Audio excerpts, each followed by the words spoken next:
Du Faso d'Anfani et du Kokodundan, exposés devant la maison d'arrêt et de correction de Bobo Dioulasso.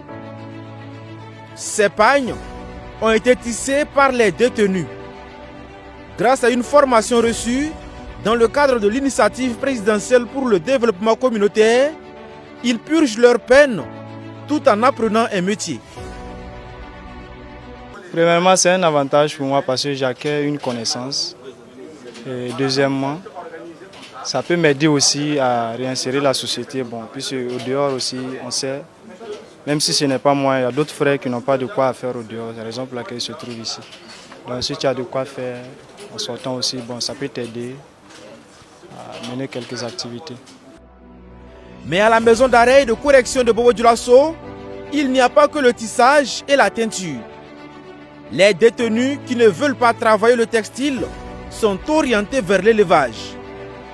De la volaille au bétail, en passant par les petits ruminants, tout est développé dans cet espace carcéral par les prisonniers dans le cadre de l'initiative présidentielle pour la production agricole et l'autosuffisance alimentaire.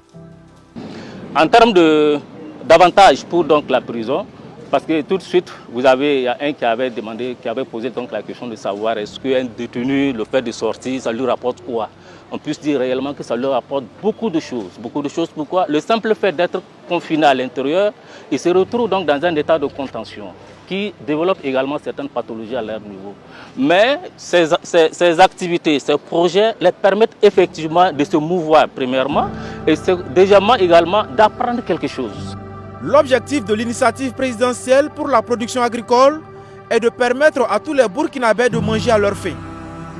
Pour atteindre cet objectif, des semences ont été améliorées par l'INERA au profit des producteurs.